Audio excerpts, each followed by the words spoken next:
6 décembre, Actes chapitre 14, chapitre 15, chapitre 16, chapitre 17, chapitre 18. À Icône, Paul et Barnabas entrèrent ensemble dans la synagogue des Juifs et ils parlèrent de telle manière qu'une grande multitude de Juifs et de Grecs crurent. Mais ceux des Juifs qui ne crurent point excitèrent et aigrirent les esprits des païens contre les frères. Ils restèrent cependant assez longtemps à Icône, parlant avec assurance, appuyés sur le Seigneur qui rendait témoignage à la parole de sa grâce et permettait qu'il se fît par leurs mains des prodiges et des miracles. La population de la ville se divisa. Les uns étaient pour les Juifs, les autres pour les apôtres. Et comme les païens et les Juifs, de concert avec leurs chefs, se mettaient en mouvement pour les outrager et les lapider, Paul et Barnabas, en ayant eu connaissance, se réfugièrent dans les villes de la Lycaonie, à Lystre et à Derbe, et dans la contrée d'alentour. Et ils y annoncèrent la bonne nouvelle. À Lystre se tenait assis un homme impotent des pieds, boiteux de naissance et qui n'avait jamais marché. Il écoutait parler Paul, et Paul, fixant les regards sur lui et voyant qu'il avait la foi pour être guéri, dit d'une voix forte, « Lève-toi droit sur tes pieds. » Et il se leva d'un bond et marcha.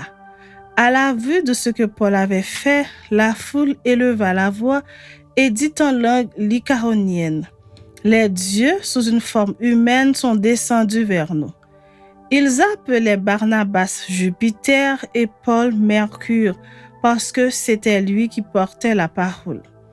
Le prêtre de Jupiter, dont le temple était à l'entrée de la ville, amena des taureaux avec des bandelettes vers les portes et voulait de même que la foule offrir un sacrifice.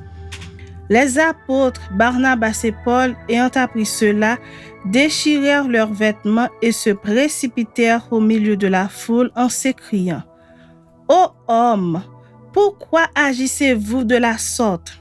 Nous aussi, nous sommes des hommes de la même nature que vous, et vous apportant une bonne nouvelle, nous vous exhortons à renoncer à ces choses vaines pour vous tourner vers le Dieu vivant qui a fait le ciel, la terre, la mer et tout ce qui s'y trouve.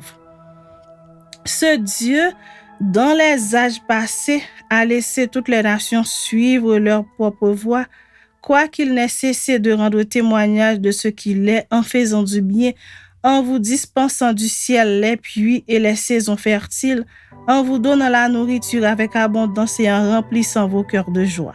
À peine purent-ils, par ces paroles, empêcher la foule de leur offrir un sacrifice, alors survinrent d'Antioche et d'Icône des Juifs qui gagnèrent la foule et qui, après avoir lapidé Paul, le traînèrent hors de la ville, pensant qu'il était mort.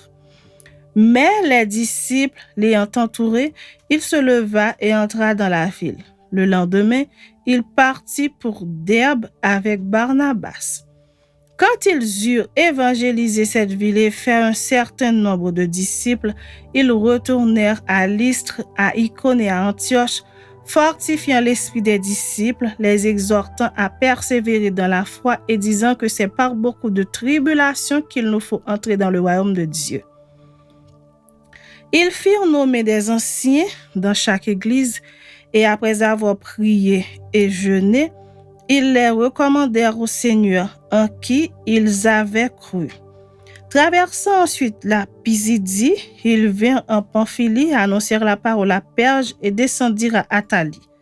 De là, ils s'embarquèrent pour Antioche, d'où ils avaient été recommandés à la grâce de Dieu pour l'œuvre qu'ils venaient d'accomplir. Après leur arrivée, ils convoquèrent l'Église et ils racontèrent tout ce que Dieu avait fait avec eux et comment il avait ouvert aux nations la porte de la foi. Et ils demeurèrent assez longtemps avec les disciples. Chapitre 15. Quelques hommes venus de la Judée enseignaient les frères en disant, « Si vous n'êtes pas circoncis selon le rite de Moïse, vous ne pouvez être sauvés. » Paul et Barnabas eurent avec eux un débat et une vive discussion. Et les frères décidèrent que Paul et Barnabas et quelques-uns des leurs monteraient à Jérusalem vers les apôtres et les anciens pour traiter cette question. Après avoir été accompagnés par l'Église, ils poursuivirent leur route à travers la Phénicie et la Samarie, racontant la conversion des païens, et ils causèrent une grande joie à tous les frères.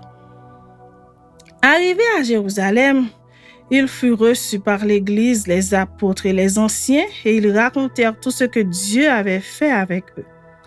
Alors quelques-uns du parti des pharisiens qui avaient cru se levèrent en disant qu'il fallait circoncire les païens et exiger l'observation de la loi de Moïse. Les apôtres et les anciens se réunirent pour examiner cette affaire. Une grande discussion s'étant engagée, Pierre se leva et leur dit : « Hommes frères, vous savez que dès longtemps Dieu a fait un choix parmi vous afin que par ma bouche les païens entendissent la parole de l'Évangile et qu'ils crussent.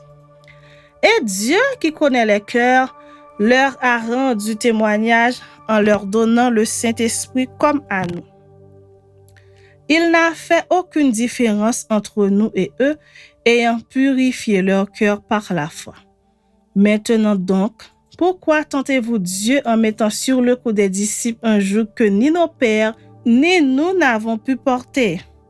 Mais c'est par la grâce du Seigneur Jésus que nous croyons être sauvés de la même manière qu'eux. » Toute l'assemblée garda le silence et l'on écouta Barnabas et Paul qui racontèrent tous les miracles et les prodiges que Dieu avait faits par eux au milieu des païens. Lorsqu'ils eurent cessé de parler, Jacques prit la parole et dit : « Hommes frères, écoutez-moi. Simon a raconté comment Dieu a d'abord jeté les regards sur les nations pour choisir du milieu d'elles un peuple qui porte à son nom. Et avec cela s'accordent les paroles des prophètes selon qu'il est écrit. Après cela, je reviendrai et je relèverai de sa chute la tente de David, j'en réparerai les ruines et je la redresserai, afin que le reste des hommes cherche le Seigneur ainsi que toutes les nations sur lesquelles mon nom est invoqué, dit le Seigneur qui fait ces choses et à qui elles sont connues de toute éternité. C'est pourquoi je suis d'avis qu'on ne crée pas des difficultés à ceux des païens qui se convertissent à Dieu, mais qu'on leur écrive de s'abstenir des souillures des idoles, de l'impudicité, des animaux étouffés et du sang. Car depuis bien des générations, Moïse a dans chaque ville des gens qui le prêchent, puisqu'on le lit tous les jours de sabbat dans les synagogues. Alors il parut bon aux apôtres et aux anciens et à toute l'Église de choisir parmi eux et d'envoyer à Antioche avec Paul et Barsabas, Jude appelé Barnabas et Silas, hommes considérés entre les frères. Ils les chargèrent d'une lettre ainsi conçue. Les apôtres, les anciens et les frères, aux frères d'entre les païens qui sont à Antioche, en Syrie et en Cilicie, salut. Ayant appris que quelques hommes partis de chez nous et auxquels nous n'avions donné aucun ordre vous ont troublés par leur discours et ont ébranlé vos âmes, nous avons jugé à propos, après nous être réunis tous ensemble, de choisir des délégués, de vous les envoyer avec nos bien-aimés Barnabas et Paul, ces hommes qui ont exposé leur vie pour le nom de notre Seigneur Jésus-Christ. Nous avons donc envoyé Jude et Silas qui vous annonceront de leur bouche les mêmes choses. Car il a paru bon au Saint-Esprit et à nous de ne vous imposer d'autre charge que ce qui est nécessaire, savoir de vous abstenir des viandes sacrifiées aux idoles, du sang, des animaux étouffés et de l'impudicité, choses contre lesquelles vous vous trouverez bien de vous tenir en garde. Adieu. Eux donc, ayant pris congé de l'Église, allèrent à Antioche, où ils remirent la lettre à la multitude assemblée. Après l'avoir lue, les frères furent réjouis de l'encouragement qu'elle leur apportait. Jude et Silas, qui étaient eux-mêmes prophètes, les exhortèrent et les fortifièrent par plusieurs discours. Au bout de quelque temps, les frères les laissèrent en paix, retourner vers ceux qui les avaient envoyés. Toutefois, Silas trouva bon de rester. Paul et Barnabas demeurèrent à Antioche, enseignant et annonçant avec plusieurs autres la bonne nouvelle de la parole du Seigneur. Quelques jours s'écoulèrent, après lesquels Paul dit à Barnabas: « Retournons visiter les frères dans toutes les villes où nous avons annoncé la parole du Seigneur pour voir en quel état ils sont. » Barnabas voulait emmener aussi Jean, surnommé Marc, mais Paul jugea plus convenable de ne pas prendre avec eux celui qui les avait quittés depuis la Pamphylie et qui ne les avait point accompagnés dans leur œuvre. Ce dissentiment fut assez vif pour être cause qu'ils se séparèrent l'un de l'autre. Et Barnabas, prenant Marc avec lui, s'embarqua pour l'île de Chypre. Paul fit choix de Silas et partit, recommandé par les frères à la grâce du Seigneur. Il parcourut la Syrie et la Cilicie, fortifiant les églises. Chapitre 16. Il se rendit ensuite à Derbe et à Lystre, et voici il y avait là un disciple nommé Timothée, fils d'une femme juive fidèle et d'un père grec. Les frères de Lystre et d'Icône rendaient de lui un bon témoignage. Paul voulut l'emmener avec lui, et l'ayant pris, il le circoncit à cause des Juifs qui étaient dans ces lieux-là, car tous savaient que son père était grec. En passant par les villes, il recommandait aux frères d'observer les décisions des apôtres et des anciens de Jérusalem. Les églises se fortifiaient dans la foi et augmentaient en nombre de jour en jour. Ayant été empêchés par le Saint-Esprit d'annoncer la parole dans l'Asie, ils traversèrent la Phrygie et le pays de Galatie. Arrivés près de la Mysie, ils se disposaient à entrer en Bithynie, mais l'Esprit de Jésus ne le leur permit pas. Ils franchirent alors la Mysie et descendirent à Troas. Pendant la nuit, Paul eut une vision. Un Macédonien lui apparut et lui fit cette prière: « Passe en Macédoine, secours-nous. » Après cette vision de Paul, nous cherchâmes aussitôt à nous rendre en Macédoine, concluant que le Seigneur nous appelait à y annoncer la bonne nouvelle. Étant partis de Troas, nous fîmes voile directement vers la Samothrace et le lendemain, nous débarquâmes à Néapolis. De là, nous allâmes à Philippe, qui est la première ville d'un district de Macédoine et une colonie. Nous passâmes quelques jours dans cette ville. Le jour du sabbat, nous nous rendîmes hors de la porte vers une rivière où nous pensions que se trouvait un lieu de prière. Nous nous assîmes et nous parlâmes aux femmes qui étaient réunies. L'une d'elles, nommée Lydie, marchande de pourpre de la ville de Thyatire, était une femme craignant Dieu et elle écoutait. Le Seigneur lui ouvrit le cœur pour qu'elle fût attentive à ce que disait Paul.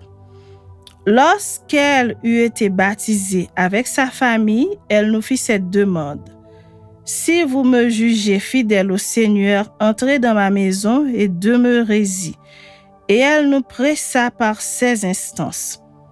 Comme nous allions au lieu de prière, une servante qui avait un esprit de python et qui, en devinant, procurait un grand profit à ses maîtresses, vint au-devant de nous et se mit à nous suivre, Paul et nous.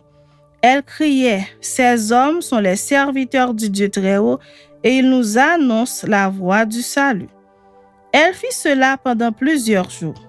Paul, fatigué, se retourna et dit à l'esprit: « Je t'ordonne au nom de Jésus-Christ de sortir d'elle. » Et il sortit à l'heure même. Les maîtres de la servante, voyant disparaître l'esprit de leur gain, se saisirent de Paul et de Silas et les traînèrent sur la place publique devant les magistrats. Ils les présentèrent au prêteur en disant: « Ces hommes troublent notre ville. Ce sont des Juifs qui annoncent des coutumes qu'il ne nous est permis ni de recevoir ni de suivre à nous qui sommes Romains. » La foule se souleva aussi contre eux et les prêteurs ayant fait arracher leurs vêtements, ordonnèrent qu'on les bâtît de verges. Après qu'on les eut chargés de coups, ils les jetèrent en prison, en recommandant au geôlier de les garder sûrement. Le geôlier, ayant reçu cet ordre, les jeta dans la prison intérieure et leur mit les ceps aux pieds. Vers le milieu de la nuit, Paul et Silas priaient et chantaient les louanges de Dieu et les prisonniers les entendaient. Tout à coup, il se fit un grand tremblement de terre en sorte que les fondements de la prison furent ébranlés. Au même instant, toutes les portes s'ouvrirent et les liens de tous les prisonniers furent rompus. Le geôlier se réveilla et lorsqu'il vit les portes de la prison ouvertes, il tira son épée et allait se tuer, pensant que les prisonniers s'étaient enfuis. Mais Paul cria d'une voix forte, « Ne te fais point de mal, nous sommes tous ici. » Alors le geôlier, ayant demandé de la lumière, entra précipitamment et se jeta tout tremblant aux pieds de Paul et de Silas. Il les fit sortir et dit, « Seigneur, que faut-il que je fasse pour être sauvé? » Paul et Silas répondirent, « Crois au Seigneur Jésus et tu seras sauvé, toi et ta famille. » Et ils lui annoncèrent la parole du Seigneur ainsi qu'à tous ceux qui étaient dans sa maison. Il les prit avec lui à 7 heures même de la nuit, il lava leurs plaies et aussitôt il fut baptisé lui et tous les siens. Les ayant conduits dans son logement, il leur servit à manger et il se réjouit avec toute sa famille de ce qu'il avait cru en Dieu. Quand il fit jour, les prêteurs envoyèrent les licteurs pour dire au geôlier « Relâche ces hommes ». Et le geôlier annonça la chose à Paul. Les prêteurs ont envoyé dire qu'on vous relâcha. Maintenant donc sortez et allez en paix.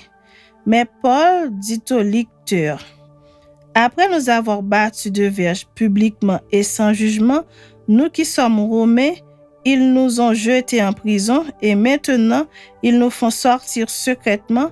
Il n'en sera pas ainsi qu'ils viennent eux-mêmes nous mettre en liberté. » Les licteurs rapportèrent ces paroles aux prêteurs qui furent effrayés en apprenant qu'ils étaient Romains. Ils vinrent les apaiser et ils les mirent en liberté en les priant de quitter la ville. Quand ils furent sortis de la prison, ils entrèrent chez Lydie et après avoir vu et exhorté les frères, ils partirent. Chapitre 17. Paul et Silas passèrent par Amphipolis et Apollonie et ils arrivèrent à Thessalonique où les Juifs avaient une synagogue. Paul y entra selon sa coutume. Pendant 3 sabbats, il discuta avec eux d'après les Écritures, expliquant et établissant que le Christ devait souffrir et ressusciter des morts. Et Jésus, que je vous annonce, disait-il, c'est lui qui est le Christ.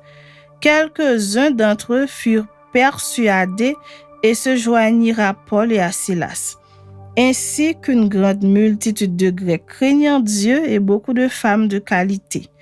Mais les Juifs, jaloux, prirent avec eux quelques méchants hommes de la populace, provoquèrent des attroupements et répandirent l'agitation dans la ville. Ils se portèrent à la maison de Jason et ils cherchèrent Paul et Silas pour les amener vers le peuple. Ne les ayant pas trouvés, ils traînèrent Jason et quelques frères devant les magistrats de la ville en criant, « Ces gens qui ont bouleversé le monde sont aussi venus ici et Jason les a reçus.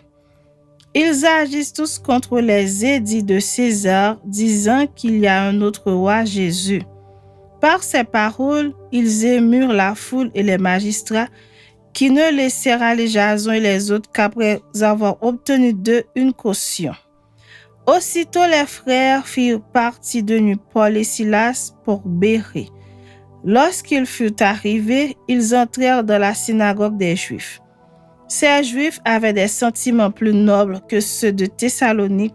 Ils reçurent la parole avec beaucoup d'empressement et ils examinaient chaque jour les Écritures pour voir si ce qu'on leur disait était exact. Plusieurs d'entre eux crurent, ainsi que beaucoup de femmes grecques de distinction et beaucoup d'hommes. Mais quand les Juifs de Thessalonique surent que Paul annonçait aussi à Bérée la parole de Dieu, ils vinrent y ajouter la foule. Alors les frères firent aussitôt partir Paul du côté de la mer. Silas et Timothée restèrent à Bérée. Ceux qui accompagnaient Paul le conduisirent jusqu'à Athènes, puis ils s'en retournèrent chargés de transmettre à Silas et à Timothée l'ordre de le rejoindre au plus tôt. Comme Paul les attendait à Athènes, il sentait au-dedans de lui son esprit s'irriter à la vue de cette ville pleine d'idoles. Il s'entretenait donc dans la synagogue avec les Juifs et les hommes craignant Dieu et sur la place publique chaque jour avec ceux qu'il rencontrait. Quelques philosophes épicuriens et stoïciens se mirent à parler avec lui. Et les uns disaient « Que veut dire ce discoureur ?» D'autres, l'entendant annoncer Jésus et la résurrection, disaient « Il semble qu'il annonce les divinités étrangères. » Alors ils le prirent et le menèrent à l'Aréopage en disant « Pourrions-nous savoir quelle est cette nouvelle doctrine que tu enseignes? Car tu nous fais entendre des choses étranges. Nous voudrions donc savoir ce que cela peut être. » Or, tous les Athéniens et les étrangers demeurant à Athènes ne passaient leur temps qu'à dire ou à écouter des nouvelles. Paul, debout au milieu de l'Aréopage, dit « Hommes athéniens, je vous trouve à tous égards extrêmement religieux, car en parcourant votre ville et en considérant les objets de votre dévotion, j'ai même découvert un autel avec cette inscription. À un Dieu inconnu, ce que vous révérez sans le connaître, c'est ce que je vous annonce. Le Dieu qui a fait le monde et tout ce qui s'y trouve, étant le Seigneur du ciel et de la terre, n'habite point dans des temples faits de mains d'hommes. Il n'est point servi par des mains humaines, comme s'il avait besoin de quoi que ce soit, lui qui donne à tous la vie, la respiration et toutes ces choses. Il a fait que tous les hommes sortis d'un seul sang habitassent sur toute la surface de la terre, ayant déterminé la durée des temps et les bornes de leur demeure. Il a voulu qu'ils cherchassent le Seigneur et qu'ils s'efforçassent de le trouver en tâtonnant, bien qu'il ne soit pas loin de chacun de nous, car en lui nous avons la vie, le mouvement et l'être. C'est ce qu'ont dit aussi quelques-uns de vos poètes. De lui nous sommes la race. Ainsi donc, étant la race de Dieu, nous ne devons pas croire que la divinité soit semblable à de l'or, à de l'argent ou à de la pierre sculptée par l'art et l'industrie de l'homme. Dieu, sans tenir compte des temps d'ignorance, annonce maintenant à tous les hommes en tout lieu qu'ils aient à se repentir, parce qu'il a fixé un jour où il jugera le monde selon la justice par l'homme qu'il a désigné, ce dont il a donné à tous une preuve certaine en le ressuscitant des morts. Lorsqu'ils entendirent parler de résurrection des morts, les uns se moquèrent et les autres dirent « Nous t'entendrons là-dessus une autre fois. » Ainsi Paul se retira du milieu d'eux. Quelques-uns néanmoins s'attachèrent à lui et crurent Denis l'Aréopagite, une femme nommée Damaris et d'autres avec eux. Chapitre 18. Après cela, Paul partit d'Athènes et se rendit à Corinthe. Il y trouva un juif nommé Aquilas, originaire du Pont, récemment arrivé d'Italie avec sa femme Priscille parce que Claude avait ordonné à tous les juifs de sortir de Rome. Il se lia avec eux. Et comme il avait le même métier, il demeura chez eux et y travailla. Ils étaient faiseurs de tentes. Paul discourait dans la synagogue chaque sabbat et il persuadait des Juifs et des Grecs. Mais quand Silas et Timothée furent arrivés de la Macédoine, il se donna tout entier à la parole, attestant aux Juifs que Jésus était le Christ. Les Juifs, faisant alors de l'opposition et se livrant à des injures, Paul secoua ses vêtements et leur dit « Que votre sang retombe sur votre tête. J'en suis pur. » Dès maintenant, j'irai vers les païens. » Et sortant de là, il entra chez un nommé Justus, homme craignant Dieu et dont la maison était contiguë à la synagogue. Cependant, Crispus, le chef de la synagogue, crut au Seigneur avec toute sa famille. Et plusieurs Corinthiens qui avaient entendu Paul crurent aussi et furent baptisés. Le Seigneur dit à Paul en vision pendant la nuit, « Ne crains point, mais parle et ne te tais point, car je suis avec toi et personne ne mettra la main sur toi pour te faire du mal. Parle, car j'ai un peuple nombreux dans cette ville. » Il y demeura 1 an et 6 mois, enseignant parmi les Corinthiens la parole de Dieu.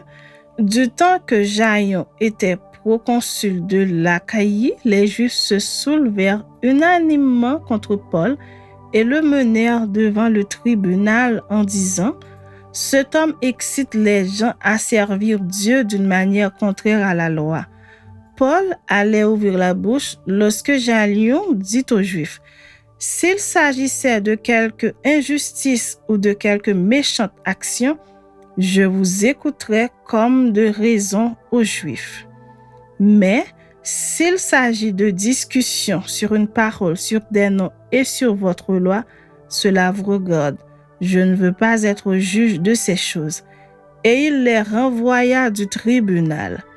Alors tous, se saisissant de Sosthène, le chef de la synagogue, le battirent devant le tribunal sans que Jaïon s'en mît en peine. Paul resta encore assez longtemps à Corinthe.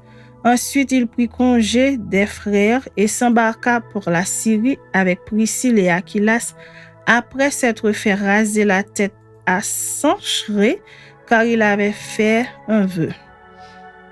Ils arrivèrent à Éphèse et Paul y laissa ses compagnons. Étant entré dans la synagogue, il s'entretint avec les Juifs qui le prièrent de prolonger son séjour. Mais il n'y consentit point et il prit congé d'eux en disant « Il faut absolument que je célèbre la fête prochaine à Jérusalem. Je reviendrai vers vous si Dieu le veut. » Et il partit d'Éphèse. Étant débarqué à Césarée, il monta à Jérusalem et après avoir salué l'Église, il descendit à Antioche. Lorsqu'il eut passé quelque temps à Antioche, Paul se mit en route et parcourut successivement la Galatie et la Phrygie, fortifiant tous les disciples. Un Juif nommé Apollos, originaire d'Alexandrie, homme éloquent et versé dans les Écritures, vint à Éphèse. Il était instruit dans la voie du Seigneur et fervent d'esprit, il annonçait et enseignait avec exactitude ce qui concerne Jésus, bien qu'il ne connût que le baptême de Jean. Il se mit à parler librement dans la synagogue. Aquilas et Priscille, l'ayant entendu, le prirent avec eux et lui exposèrent plus exactement la voie de Dieu. Comme il voulait passer en Achaïe, les frères l'y encouragèrent et écrivirent aux disciples de le bien recevoir. Quand il fut arrivé, il se rendit par la grâce de Dieu très utile à ceux qui avaient cru, car il réfutait vivement les Juifs en public, démontrant par les Écritures que Jésus est le Christ.